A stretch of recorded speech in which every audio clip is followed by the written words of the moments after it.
बिस्मिल्लाहिर्रहमानिर्रहीम। अस्सलाम वालेकुम डियर स्टूडेंट्स। आज क्लास 9 के लिए जो चैप्टर नंबर 1 हम डिस्कस करेंगे सेल ऑर्गेनाइजेशन। सेल के बारे में डिस्कस करेंगे। सेल ऑर्गेनाइजेशन के बेसिस पे कितने सेल के टाइप्स हैं, तो आज हम इसको ज़रा देखेंगे डिटेल में। पहले हम स्टार्ट करते हैं व्हाट इज सेल। सेल जो है is a basic unit of structure and function of all living organism. जितने भी ऑर्गेनिज्म हैं वो सब, उसका जो बेसिक यूनिट है, उसका बिल्डिंग ब्लॉक है वो सेल है।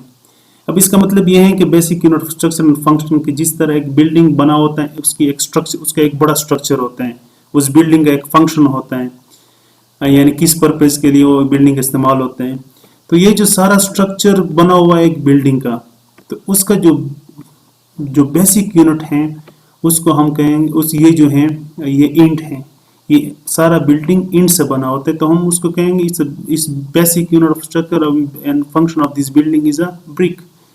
यानी इंट है उस सारे बिल्डिंग का जो बेसिक इकाई। तो इस तरह हमारे जितने भी जानदार हैं दुनिया में, क्या पौधे हों, चाहे वो जानवर हों, चाहे वो कीड़े मकोड़े हों, चाहे वो बैक्टीरिया हों, ये सब सेल से बने हैं। उसका जो बेसिक यूनिट है वो सेल है। अब इस बेसिस पे जितने भी जानदार हैं उनको दो टाइप्स में तकसीम किया गया है। टाइप 1 जो है उसको हम कहते हैं यूनिसेलर ऑर्गेनिज्म, यानी वो ऑर्गेनिज्म जो एक सेल से बने होते हैं। Uni means one, cellular means cell, organism means जानदार, यानी वो जानदार जो एक सेल से बने होते हैं, that are called unicellular organisms. Whole organism is made of a single cell will perform all life activity, यानी एक जानदार जो एक सेल से बना होता है और वो सारी वही लाइफ एक्टिविटी परफॉर्म करता है, वही एक छोटा सा सेल उसको जिंदा रखने के लिए, तो वो जानदार को हम कहेंगे यूनिसेलुलर ऑर्गेनिजम्स। अब मल्टीसेलुलर ऑर्गेनिज्म का क्या मतलब है? Those organism which whole body is made of a many cells that are called multicellular organisms, यानी organism made of many cells to perform life activities, यानी जितनी जिंदा रहने के लिए जितनी भी एक्टिविटी ये जानदार करते हैं, इसके बहुत ज़्यादा सेल होते हैं। और वहाँ पर यूनिसेलर में क्या है कि इसमें एक सेल होते हैं सारी एक्टिविटी परफॉर्म करने के लिए। अब ज़रा इस डायग्राम को देखकर आपको मज़ीद समझ आ जाएगी। देखें, ऑर्गेनिजम्स इसको हमने तकसीम किया है यूनिसेलर ऑर्गेनिजम्स में एंड मल्टीसेलर ऑर्गेनिजम्स में। जो यूनिसेलर ऑर्गेनिजम्स हैं वो ऑर्गेनिज्म है जिस तरह के मैंने आपको बताया that only have a single cell. अब यहाँ पर जो मल्टीसेलर ऑर्गेनिज्म है कंसिस्टिंग ऑफ मैनी सेल्स। अब यहाँ पर एग्जांपल है मेबा जो एक सेल से बना हुआ है, बैक्टीरिया जो एक सेल से बना हुआ है, पैरामीशियम जो एक सेल से बना हुआ है। यहाँ पर मिसाल है पौधे, ट्री, प्लांट, एनिमल यानी कैट। अब देखें, अब ये भी जानदार हैं यूनिसेलर, अमेबा, बैक्टीरिया, पैरामीशियम, और यहाँ पर प्लांट और एनिमल भी जानदार हैं, ये दोनों जानदार हैं। लेकिन फर्क क्या है? ये जो लाइफ एक्टिविटीज परफॉर्म करती हैं जिंदा रहने के लिए, उसको सिर्फ एक ही सेल बस काफ़ी है। ये एक ही सेल से अपनी सारी जिंदगी की ज़रूरत पूरी करते हैं और जिंदा रहते हैं।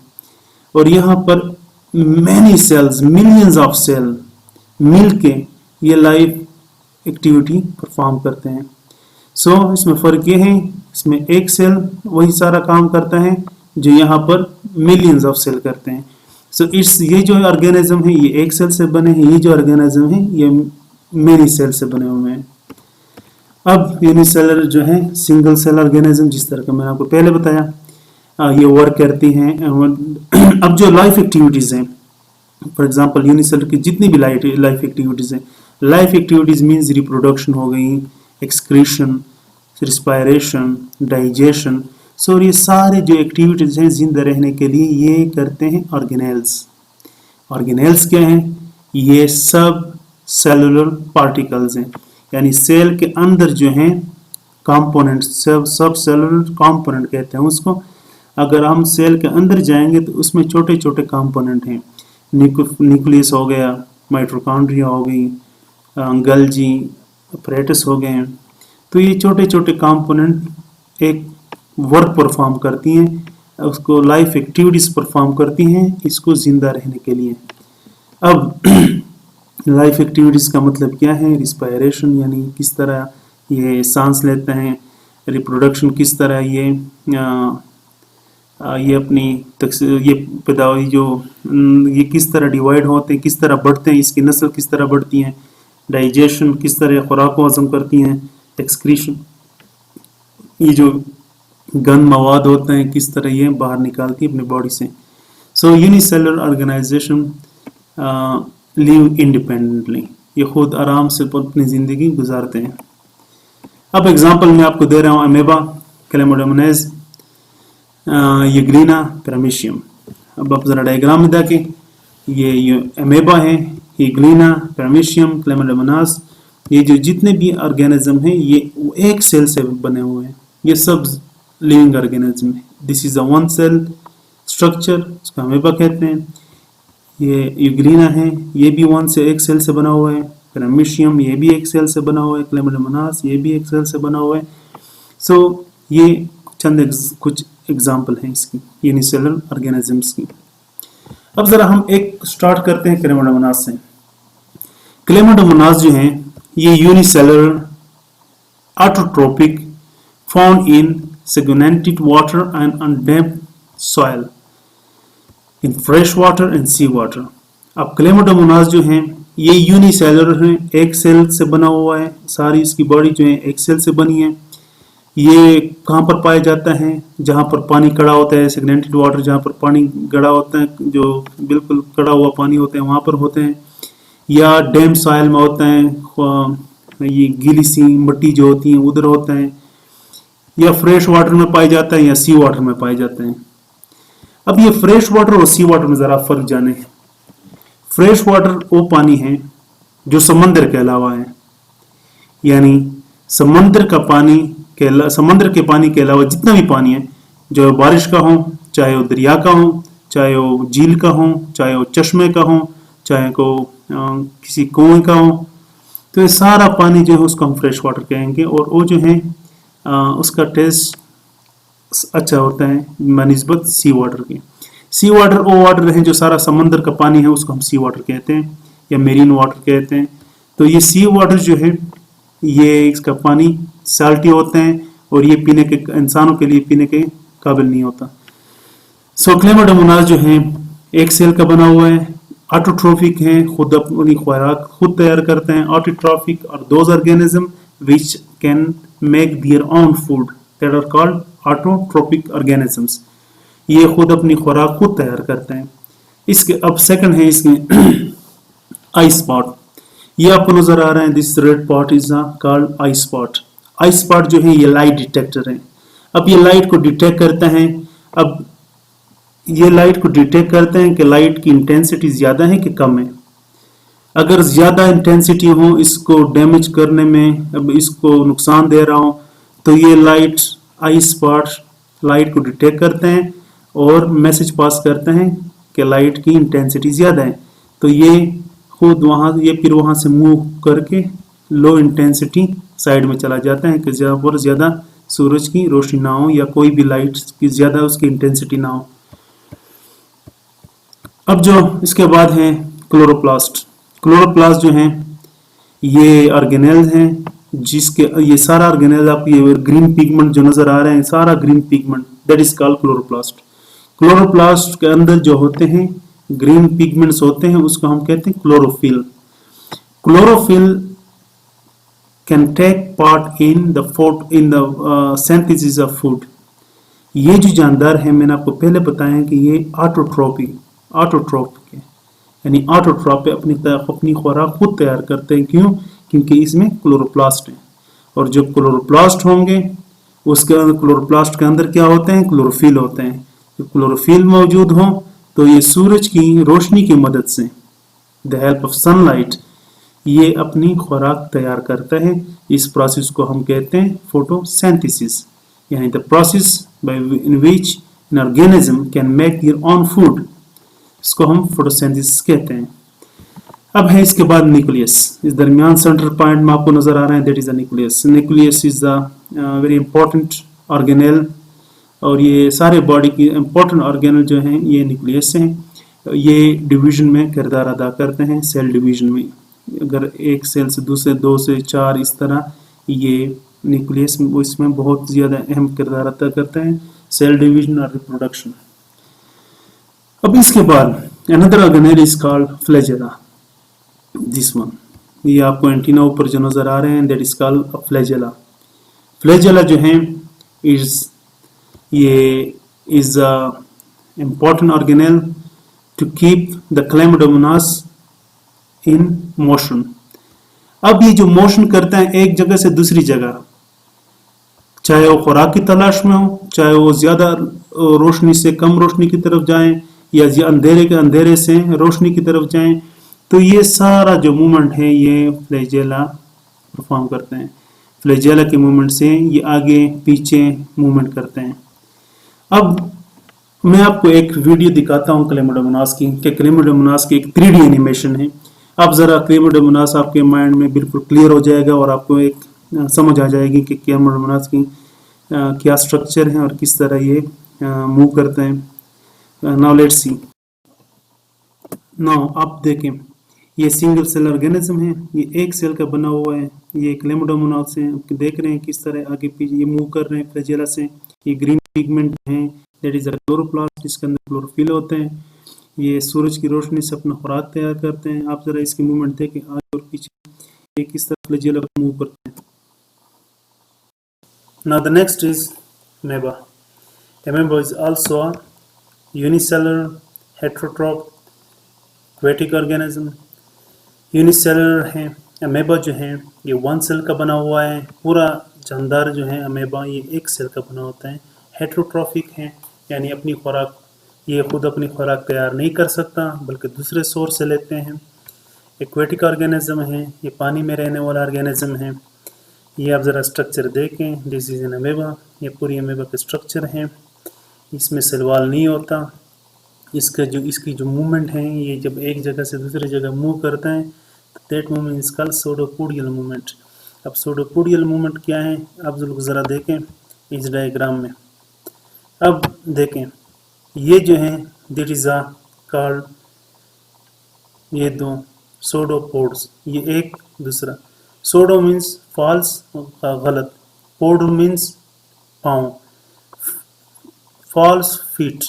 सूडोपोड्स मीन्स फॉल्स फीट, कि इसके जो पाँव हैं ये एक्चुअल नहीं होते, लेकिन ये पाँव की तरह किरदार अदा करते हैं, आगे इसको मूवमेंट देते हैं। ये फॉल्स क्यों कहते हैं कि इसकी स्ट्रक्चर चेंज होती रहती है। तो ये सूडोपोडल मूवमेंट की बदौलत ये मूव करते रहते हैं। ये अक्सर बैक्टीरिया खाते हैं, इसको अंदर इनगल्फ करते हैं, खा लेते हैं और बैक्टीरिया पे सर्वाइव करते हैं। नाउ अब ज़रा देखें, ये अमेबा स्ट्रक्चर देखें अमेबा की, ये किस तरह देखें मूव कर रहे हैं। इसकी टोटल बॉडी अंडर माइक्रोस्कोप, ये 1 सेल है, आप माइक्रोस्कोप में देख रहे हैं इसको। ये 1 सेल अमेबा है। ये जो मूवमेंट है आगे की तरफ जा रही हैं, इसको तो सूडोपोडल मूवमेंट कहते हैं, या जो इसको फॉल्स फीट मैंने आपको बताया है। ये इस तरह आगे की तरफ मूव करते हैं अपनी बॉडी। अभी हमारा है next Euglena. Euglena is also unicellular, एक सेल से बनी हुई है, ऑटोट्रॉफिक है, खुद अपना खुराक खुद तैयार करती हैं। एक्वेटिक ऑर्गेनिज्म है, पानी में जब पाए जाने वाला ऑर्गेनिज्म है, जानदार है। ये जो हैं, अब यूग्लिना की ज़रा मैं बता दूं, that is I spot. Euglena में आई स्पॉट होता है। आई स्पॉट का क्या काम है कि डिटेक्ट करते हैं कि लाइट की इंटेंसिटी कितनी है, लाइट ज़्यादा है कम है, तो जो लाइट उसको फिजिबल होती हैं वो वहाँ पर मूव करते हैं अपनी बॉडी को। उसके अलावा क्लोरोप्लास्ट होता है, इसमें क्लोरोप्लास्ट जो हैं ये ग्रीन पिगमेंटेड होते हैं, इसके अंदर क्लोरोफिल होते हैं। क्लोरोफिल जो हैं ये सन रेस को ट्रैप करते हैं for the formation of food. इसके बाद न्यूक्लियस है। Nucleus is also important organelle जो सेल डिवीजन में किरदार अदा करते हैं। यूग्लिना को पहले 2 बनाते हैं, इस तरह 4 बनाते हैं, तो ये सेल डिवीजन में अहम किरदार अदा करते हैं। इसके बाद है लॉन्ग फ्लैजेलम। फिर इसके बाद एक फ्लैजेलम होता है, ये जो है फ्लैजेलम ये हेल्प यूग्लिना को अपनी यूग्लिना की बॉडी को मूव करते हैं आगे पीछे की तरफ या साइड वाइज। तो flagellum help in providing motion. अब इसके बाद है इसमें सलवाल नहीं होता, यूग्लिना में सलवाल नहीं होता। अब जब मैं आपकी इसकी अंडर माइक्रोस्कोप दिखाता हूँ एक्चुअल यूग्लिना की स्ट्रक्चर। ये तो मैंने डायग्राम दिखाया, अब मैं आपको अंडर माइक्रोस्कोप दिखाता हूँ कि यूग्लिना किस तरह नज़र आती हैं। अब आप लोग ज़रा देखें यूग्लिना की मूवमेंट्स। ये देखें यूग्लिना का स्ट्रक्चर है, ये रेड स्पॉट आपको नज़र आ रहा है, there is a eye spot. ये फ्लैजेलम है, ये देखें वन सिंगल है बाल की हेयर लाइक स्ट्रक्चर, इसको हम फ्लैजेलम कहते हैं। ये अंडर माइक्रोस्कोप जब फ्लैजेलम को इस यूग्लिना को देखेंगे तो this is in actual Euglena structure.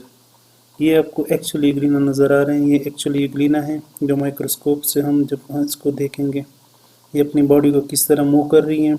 इसके जो ग्रीन पिगमेंट्स हैं दैट इज़ क्लोरोप्लास्ट, जिसके अंदर क्लोरोफिल होता है और ये लाइट्स की मदद से खुद अपना खुराक तैयार। Now next is paramecium. Paramecium is also a unicellular organism but it has a dual nature. Sometimes can make food and sometimes it can take food. Paramecium जो है ये ड्यूल नेचर है, कभी कभार ये अपना खुराक तैयार करते हैं, कभी कभार ये किसी और से को खा के अपने आप को सर्वाइव रखते हैं। जब अंधेरा होता है तो पैरामीशियम खुद अपना खुराक तैयार नहीं कर सकता क्योंकि सनलाइट नहीं होती तो फोटोसिंथेसिस नहीं हो सकता, तब ये चीज़ों को खाता है। ये property that is called this property is called heterotrophic property. तो ये कभी कभार अपने आप को हेटेरोट्रॉफ बना लेते हैं, दूसरा ऑर्गेनिज्म खाते हैं स्पेशली बैक्टीरिया, और कभी कभार ये जब डे टाइम में खुद अपना खुराक तैयार करते हैं with the help of sunlight. अब जब सूरज की रोशनी है तो होती है तो ये खुराक तैयार करते हैं with the help of sunlight, क्योंकि इसमें होते हैं क्लोरोप्लास्ट जो ग्रीन पिगमेंट आपको देख रहे हैं। और जब ये सनलाइट नहीं होती, अंधेरा होता है, डार्क होते हैं, तो ये दूसरे ऑर्गेनिज्म को छोटे छोटे या बैक्टीरिया को खाते हैं। अब इसको देखें ज़रा, इसके स्ट्रक्चर को सही। ये पैरामीशियम की स्ट्रक्चर है, इस साइटोप्लाज्म, ये पूरा बॉडी जो है जितना भी एरिया ऑफ द सेल है, total area of the cell इसका साइटोप्लाज्म। अब इसमें ये न्यूक्लियस है, सबसे इम्पोर्टेंट ऑर्गेनेल है। अब ये देख रहे हैं ये छोटे छोटे हेयर लाइक स्ट्रक्चर, इसको हम कहते हैं सीलिया, और ये सीलिया की वजह से मोशन करता है एक जगह से दूसरी जगह। सो सीलिया जो है इसमें इसके बॉडी पे सरफेस पे सीलिया होते हैं और इसको एक जगह से दूसरी जगह in search of food, in search of survival ये हेल्प देता है इन मोशन। सो हम पैरामीशियम की अंडर माइक्रोस्कोप स्ट्रक्चर देखते हैं कि पैरामीशियम किस तरह नजर आता है अंडर माइक्रोस्कोप। नाउ अब अभी अंडर माइक्रोस्कोप देख सकते हैं यूग्लिना स्ट्रक्चर, पैरामीशियम की स्ट्रक्चर। ये पैरामीशियम है, ये आपको वन सिंगल सेल ऑर्गेनिज्म है, और ये सीलिया आप देख रहे हैं, इसके साइड पे जो सीलिया हैं मूवमेंट कर रही हैं, दैट इज कॉल्ड सीलिया। सीलिया इसकी बॉडी को मूव रखती हैं एक जगह से दूसरी जगह, ये काफ़ी फास्ट मूव करते हैं। सो ये अक्सर बैक्टीरिया खाते हैं। अभी हमारा है next Euglena. Euglena is also unicellular, एक सेल से बनी हुई है, ऑटोट्रॉफिक हैं, खुद अपना खुराक खुद तैयार करती हैं। एक्वेटिक ऑर्गेनिज्म है, पानी में जब पाए जाने वाला ऑर्गेनिज्म है, जानदार हैं ये जो हैं। अब यूग्लिना की ज़रा मैं बता दूं, that is I spot. Euglena में आई स्पॉट होता है। आई स्पॉट का क्या काम है कि डिटेक्ट करते हैं कि लाइट की इंटेंसिटी कितनी है, लाइट ज़्यादा है कम है, तो जो लाइट उसको फिजिबल होती है वो वहाँ पर मूव करता है अपनी बॉडी को। उसके अलावा क्लोरोप्लास्ट होता है, इसमें क्लोरोप्लास्ट जो है ये ग्रीन पिगमेंटेड होते हैं, इसके अंदर क्लोरोफिल होते हैं। क्लोरोफिल जो है ये सन रेस को ट्रैप करते हैं for the formation of food. इसके बाद न्यूक्लियस है, nucleus is also important organelle जो सेल डिवीजन में किरदार अदा करते हैं। यूग्लिना को पहले 2 बनाते हैं, फिर 4 बनाते हैं, तो ये सेल डिवीजन में अहम किरदार अदा करते हैं। इसके बाद है लॉन्ग फ्लैजेलम। फिर इसके बाद एक फ्लैजेलम होता है। ये जो है फ्लैजेलम, ये हेल्प इसको यूग्लिना को अपनी यूग्लिना की बॉडी को मूव करते हैं आगे पीछे की तरफ या द साइड वाइज। तो flagellum help in providing motion. अब इसके बाद है, इसमें सेलवाल नहीं होता, यूग्लिना में सेलवाल नहीं होता। अब मैं आपकी इसकी अंडर माइक्रोस्कोप दिखाता हूँ एक्चुअल यूग्लिना की स्ट्रक्चर। ये तो मैंने डायग्राम दिखाया, अब मैं आपको अंडर माइक्रोस्कोप दिखाता हूँ कि यूग्लिना किस तरह नज़र आती हैं। अब आप लोग ज़रा देखें यूग्लिना की मूवमेंट्स। ये देखें यूग्लिना का स्ट्रक्चर है। ये रेड स्पॉट आपको नज़र आ रहा है, there is a eye spot. ये फ्लैजेलम है, ये देखें वन सिंगल है बाल की हेयर लाइक स्ट्रक्चर, इसको हम फ्लैजेलम कहते हैं। ये अंडर माइक्रोस्कोप जब फ्लैजेलम को, इस यूग्लिना को देखेंगे तो this is in actual Euglena structure. ये आपको एक्चुअल यूग्लिना नज़र आ रहे हैं, ये एक्चुअल यूग्लिना है जो माइक्रोस्कोप से हम जब इसको देखेंगे ये अपनी बॉडी को किस तरह मूव कर रही हैं। इसके जो ग्रीन पिगमेंट्स हैं दैट इज़ क्लोरोप्लास्ट, जिसके अंदर क्लोरोफिल होता है, और ये लाइट्स की मदद से खुद अपना खुराक तैयार करते हैं। अब हमारा नेक्स्ट है कॉलोनियल ऑर्गेनाइजेशन। कॉलोनियल ऑर्गेनाइजेशन क्या है? When unicellular organism make a group और cluster for better survival to form in organisation which is called colonial organisation. देखें, जब यूनिसेलुलर जानदार, एक सेल के जो जानदार हैं यूनिसेलुलर, जब ये अपने बेटर सर्वाइवल के लिए, अच्छा रहने के लिए, ज़िंदा रहने के लिए और मज़ीद ज़िंदा रहने के लिए, क्या कि इस कम से कम दुश्मन हों, तो क्या करते हैं कि एक दूसरे के साथ मिल जाते हैं और एक कॉलोनी बनाते हैं।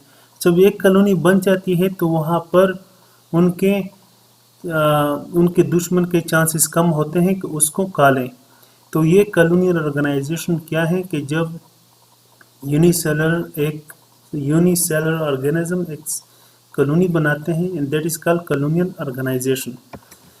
अब ये देखें ज़रा, ये छोटे छोटे सारे सेल हैं आपको नज़र आ रहे हैं। ये सारे सेल मिल के एक स्ट्रक्चर बनाते हैं, एक गोल सा स्ट्रक्चर बनाते हैं जिसको कॉलोनियल ऑर्गेनाइजेशन कहते हैं। जो इस स्ट्रक्चर से बाहर होते हैं उसको इसके सर्वाइवल के, ज़िंदा रहने के चांसेस बहुत कम होते हैं। अब देखें, without colony cell can not survive. जो सेल कॉलोनी से बाहर निकल गया तो उसका रहना मुश्किल होता है।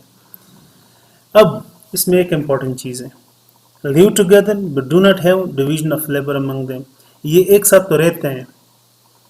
तो रहते हैं लेकिन इसमें डिवीजन ऑफ लेबर नहीं होता। डिवीजन ऑफ लेबर का क्या मतलब है? डिवीजन ऑफ लेबर का मतलब ये है कि एक सेल का ये काम होगा, दूसरे सेल का ये काम होगा, तीसरे सेल का ये काम होगा। इसमें ये नहीं है, हर एक अपने लिए लगाए कॉलोनी में, हर एक अपने लिए सर्वाइव करते हैं, लेकिन सिर्फ ग्रुप के शक्ल में एक दूसरे के साथ बंधे होते हैं कि कोई उसको खा ना सके। बाकी हर एक खुद अपना काम करते हैं। लेकिन डिवीजन ऑफ लेबर जो है वो मल्टी सेलर ऑर्गेनिज्म में होते हैं। अब डिवीजन ऑफ सेल जो है या division of labour, for example मेरे मुंह, इंसान के मुंह के जो सेल होते हैं, वो सेल का क्या फंक्शन है कि that can detect a taste, और किसी खुराक का टेस्ट मालूम कर सकते हैं, अच्छा है, बुरा है, कड़वा है, खट्टा है। जिस तरह के वो सेल जो हैं वो सिर्फ खुराक के लिए है। अब इस तरह हाथ के जो सेल हैं, हाथ के, ये फिर पकड़ने के लिए, आपको फोर्स इस्तेमाल करने के लिए, काम करने के लिए, लिखने के लिए ये सेल काम करते हैं। तो division of cell multi cellular organism में डिवीजन ऑफ सेल होते हैं, लेकिन यहाँ पर डिवीजन ऑफ सेल नहीं होता, लेकिन एक कॉलोनी में बनते हैं, कॉलोनी में काम करते हैं। मैं आपको मिसाल दूँ, फॉर एग्जांपल एक 40 या 50 बकरियां हैं। अब ये एक साथ रहते हैं तो इसकी सर्वाइवल के चांसेस बहुत होते हैं। लेकिन जब कोई भी इससे बकरी गायब हो जाती है, चली जाती हैं, या उसको छोड़ जाती हैं अपने ग्रुप को, अपने क्लस्टर को, तो जंगल में चली जाती है, इसके सर्वाइवल के चांसेस बहुत कम होते हैं क्योंकि फौरन उसको प्रेडेटर्स या दुश्मन खाते हैं। लेकिन जब ये कॉलोनी में रहती हैं बकरियां तो सब खुद अपना चारा खाती हैं, अपना दूध देती हैं, खुद अपना हर एक का काम अपना अपना होता है। तो इसलिए कॉलोनियल ऑर्गेनाइजेशन में भी हर एक सेल खुद अपना काम परफॉर्म करते हैं, लेकिन एक साथ रहने में उनको फ़ायदा होता है। अब आप लोगों के बुक्स में volvox is an example of colonial organisation. ये क्या है? ग्रीन एल्गा है, ग्रीन एलजी की तरह नज़र आते हैं। आप लोगों ने देखे होंगे ये नदियों में ग्रीन कलर के वीड्स होते हैं, ग्रीन कलर का स्ट्रक्चर होता है, इसको हम एलजी कहते हैं। तो ये ग्रीन एल्गा का उसे कहते हैं, या एलजी की तरह नज़र आते हैं वॉलवॉक्स। ये यूनिसेलुलर होते हैं but cluster together form a colony. ये कॉलोनी में रहते हैं। इसमें क्या है, आप ज़रा स्ट्रक्चर को देख सकते हैं। ये आप कॉलोनी देख सकते हैं, बड़े कॉलोनी है, छोटे कॉलोनी है। जब एक छोटा सेल, ये एक वॉलवॉक्स, छोटा एक वॉलवॉक्स मिलके एक कॉलोनी बनाते हैं, छोटी सी कॉलोनी बनती है। जब ये छोटी सी कॉलोनी एक दूसरे के साथ मिलती है, फिर वो बड़ी कॉलोनी बनाते हैं। जिस तरह आपको नज़र आ रहे हैं, this colony is smaller than this one is smaller than this is the biggest colony, क्योंकि छोटे कॉलोनी मिलकर एक बड़ी कॉलोनी बनाते हैं। सो आप इसमें छोटे कॉलोनी देख इसमें बड़ी कॉलोनी होती जा रही हैं। सो ये जो है वॉलवॉक्स, ये से छोटे छोटे सेल मिलके ये वॉलवॉक्स से कॉलोनी बनाते हैं। अब ज़रा देखें, ये वॉलवॉक्स है। अब ये वॉलवॉक्स एक दूसरे के, ये कुछ और वॉलवॉक्स के साथ चिपक गया और ये और वॉलवॉक्स के साथ चिपक जाते हैं। इस तरह चिपकते हैं। इसका जो फ्लैजेला है और बाहर की तरफ होता है, और इनके जो सेल हैं, सेल बॉडी अंदर की तरफ जाते हैं। तो ये इस तरह करके एक रिंग सा स्ट्रक्चर बनाते हैं, जिसको हम वॉलवॉक्स कॉलोनी कहते हैं। तो ये रिंग सा स्ट्रक्चर जब बन जाता है, ये बिल्कुल रिंग की तरह घूमता है। जिस तरह के टायर घूमता है, इस तरह घूमता है ये, क्योंकि इसके फ्लैजेला बाहर होते हैं, तो वो सारे इस तरह मोशन में इसको रखते हैं। तो ये फिर बड़ी सी कॉलोनी बनाते हैं, जिसको हम वॉलवॉक्स कॉलोनी कहते हैं। अभी मैं आपको ज़रा इसको माइक्रोस्कोप में दिखाता हूँ कि किस तरह वॉलवॉक्स कॉलोनी किस तरह दिखती हैं। अब ज़रा देखें, ये वॉलवॉक्स कॉलोनी है, ये रिंग की तरह घूम रही है, इस तरह घूम रही है। अब ये बोल्स कॉलोनी मिलके एक बड़ी कॉलोनी बनाई हुई है, और एक सिंगल कॉलोनी थी। अब ये छोटे छोटे कॉलोनी मिलके एक बड़ी कॉलोनी बनाते हैं। तो इसके अंदर छोटे छोटे वॉलवॉक्स के सेल्स होते हैं। तो ये बेटर सर्वाइवल के लिए ये करते हैं। हमारा नेक्स्ट लेवल ऑफ ऑर्गेनाइजेशन है, that is a multi cellular. देखें, हम यूनिसेलुलर से आके कॉलोनियल ऑर्गेनाइजेशन में आ गए। यूनिसेलुलर ऑर्गेनाइजेशन, फिर कॉलोनियल ऑर्गेनाइजेशन, अब multi cellular organisation. Multi cellular organisation जिस तरह आपके पता होता है कि ये ज़्यादा सेल से बने होते हैं। तो सेल एक दूसरे के साथ मिलके एक फॉर्म बनाते हैं। एक जैसे सेल जब एक दूसरे के साथ मिलते हैं तो वो स्ट्रक्चर बनाते हैं, that is called tissue. Cell organise in a such way to form tissue. फिर एक जैसे टिश्यू मिलके ऑर्गन बनाते हैं। फिर ये ऑर्गन जो एक जैसे फंक्शन का परफॉर्म करते हैं, ऑर्गन मिलके ऑर्गन सिस्टम बनाते हैं। उसके बाद फाइनली हमें वो ऑर्गेनिज्म बना लेते हैं। तो मल्टी सेलुलर ऑर्गेनाइजेशन जो होती हैं वो थोड़ी कॉम्प्लिकेटेड होती है, कॉम्प्लेक्स होती हैं। अब प्लांट में देखें, हमारे प्लांट में अगर हम प्लांट को देखें तो प्लांट में दो किस्म के पार्ट्स हैं, दो किस्म के ऑर्गन हैं। एक है को हम कहते हैं वेजिटेटिव ऑर्गन, दूसरे को हम कहते हैं रिप्रोडक्टिव ऑर्गन। वेजिटेटिव ऑर्गन वो है जो कि रिप्रोडक्शन में हिस्सा नहीं लेते हैं, रिप्रोडक्टिव ऑर्गन वो है जो रिप्रोडक्शन में हिस्सा लेते हैं। अब कौन से वेजिटेटिव हैं? रूट्स, स्टेम, ब्रांचेस, लीव्स, ये और वेजिटेटिव पार्ट्स हैं, ऑर्गन्स हैं। While the flower is a reproductive organ. अब इस मस्टर्ड को ज़रा देखें, हम एक सरसों का पौधा लेते हैं जो आप लोगों के कोर्स में है। ये देखें, रिप्रोडक्टिव ऑर्गन, ये फ्लावर है, इस reproductive organ of a plant जो रिप्रोडक्टिव सिस्टम बनाता है। यहाँ पर सीड हो जाते हैं, सीड फिर कल्टीवेट करते, कास्ट करते, फिर ये पौधे उग जाते हैं। So this is a reproductive part. अब दूसरा पार्ट है वेजिटेटिव ऑर्गन। वेजिटेटिव ऑर्गन में क्या कौन कौन सी चीज़ें आती हैं? रूट्स, लीव्स, ब्रांचेस, ये सारा कुछ वेजिटेटिव में आते हैं जो कि रिप्रोडक्शन नहीं करते। अब मल्टी सेलुलर प्लांट हो गया, हम ज़रा जाते हैं एनिमल्स पे। मल्टी सेलुलर में the body of animal are made of a different organ system. जिस तरह के मैंने आपको बताया कि एक ऑर्गन होता है, ऑर्गन मिल के ऑर्गन सिस्टम बनाते हैं, फिर ऑर्गन सिस्टम मिल के ऑर्गेनिज्म बनाते हैं। अब जिस तरह के एक सिस्टम है डाइजेस्टिव, खुराक डाइजेस्ट करने के जो सिस्टम है, हमारा स्टोमिक है, लार्ज इंटेस्टाइन है, स्मॉल इंटेस्टाइन है, ये सारा खुराक हजम करता है, इसको हम कहते हैं डाइजेस्टिव सिस्टम। दूसरा है रिस्पायरेटरी सिस्टम, जो कि हमारी बॉडी में ऑक्सीजन, ये लंग्स हो गए, ये ऑक्सीजन लेता है, कार्बन डाइऑक्साइड निकालता है, इस सिस्टम को हम रिस्पायरेटरी सिस्टम कहते हैं। एक्सक्रीटरी सिस्टम वो है जो बॉडी से गंद मवाद निकालता है, जिस तरह के किडनी हो गए, यूरिन के थ्रू निकलते हैं गंद। नर्व सिस्टम हो गया, दिमाग वगैरह, ये सिस्टम। अब ये सारे सिस्टम मिलके एक ऑर्गेनिज्म बनाते हैं, इसको ऑर्गेनिज्म को हम मल्टी सेलुलर ऑर्गेनिज्म कहते हैं। अब आपके कोर्स के मुताबिक फ्रॉग इन एग्जाम्पल, और फ्रॉग में ज़रा देखें, this is a pink colour का आप देख रहे हैं, this is a stomach, this is a small intestine, फिर ये इनसाइड लार्ज इंटेस्टाइन होती हैं, तो ये एक सिस्टम बनाती हैं, this is called digestive system. ये आपको नज़र आ रहे हैं फ्रॉग का इंटरनल हिस्सा, this is a liver, this is a gall bladder, this is a reserve fats, these are the kidneys in dorsal side, these are the spleen। so इसकी dissection जब हम करेंगे तो आपको मज़ीद पता चलेगा फ्रॉग के अंदर इंटरनल कौन कौन सा ऑर्गन है।